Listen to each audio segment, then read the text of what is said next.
గేదెల రాజు కాకినాడ తలిక. సో ఈ cinema late గా రివ్యూ ఇస్తున్నందుకు క్షమించండి. రియల్లీ టైం అడ్జస్ట్ అవ్వకపోవడం వల్ల మూవీ అప్డేట్స్ ఇవ్వాలని ఈ మూవీ లేట్ గా చూసా.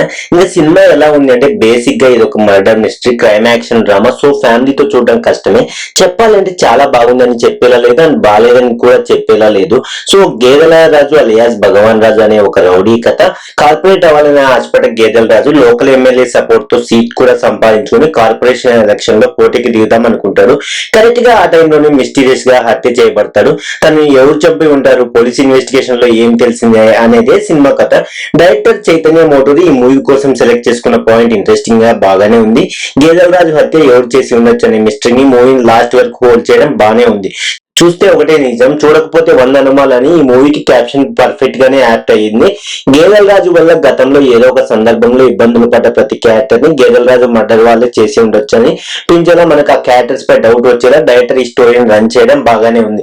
మర్డర్ మిస్టరీని మన పురాణాలకు లింక్ చేసే విధానం కూడా బాగుంది. కానీ అసలు సమస్య ఏంటంటే గేదెల రాజు లైఫ్ ఎలా స్టార్ట్ అయింది, ఎలా ఎండ్ అయింది, తన హత్యకు కారణం ఎవరు అనే ఎలిమెంట్స్ ని నాన్ లీనియర్ స్క్రీన్ ప్లే తో ప్రెజెంట్ కి పాస్ట్ కి మధ్య స్టోరీని షిఫ్ట్ చేస్తూ సినిమా చూసే ఆడియన్స్ ని కన్ఫ్యూజ్ చేస్తూ ఈ స్టోరీని చాలా గందరగోళంగా నరేట్ చేశారు డైరెక్టర్ చైతన్య మోటూరి.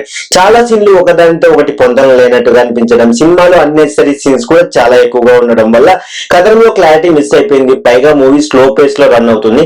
ఈ మూవీ 2 లవ్ స్టోరీస్ తో పాటు టోటల్ గా 5 సబ్ప్లాట్స్ ఉండడం వల్ల మూవీ కన్ఫ్యూజ్ గా అనిపిస్తుంది. అసలు ఇన్ని సబ్ప్లాట్స్ అవసరం అనిపించింది నాకైతే. ట్విస్ట్ బాగుంది కానీ మూవీని హడావుడిగా ఎండ్ చేసిన ఫీలింగ్ అయితే వచ్చింది. ఇన్వెస్టిగేటివ్ ఆఫీసర్ రోల్ కూడా చాలా వీక్ గా ఉండడం వల్ల ఇన్వెస్టిగేటివ్ పోర్షన్స్ తేలిపోయాయి. ప్రొడక్షన్ వాల్యూస్ పర్లేదు, సినిమాటోగ్రఫీ బానే ఉంది.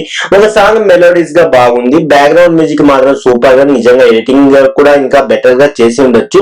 గేదెల రాజు క్యారెక్టర్ లో రఘు కొంచెం పర్ఫెక్ట్ గా సెట్ అయ్యారు. తన dialogue delivery, body language, acting అన్ని బాగున్నాయి. శివయ్య గారు, రవి ఆనంద్, చిన్నబెల్లి యాక్టర్ సూపర్. దుర్గా రోల్ చేసిన శ్రీకాంత్ అయ్య గారిని యూజ్ చేసుకోలేదు ఈ మూవీలో. సిఐ క్యారెక్టర్ లో దివ్య అసలు సెట్ అవ్వలేదు. Love stories pairs Vikas, Mounika, Ramachandra, Tina శ్రావ్యాల యాక్టింగ్ బాగా ఉంది. సో మీరు ఆల్రెడీ చూసారా? నిజంగా చూసింటే మీ ఒపీనియన్ షేర్ చేయండి. That's it guys.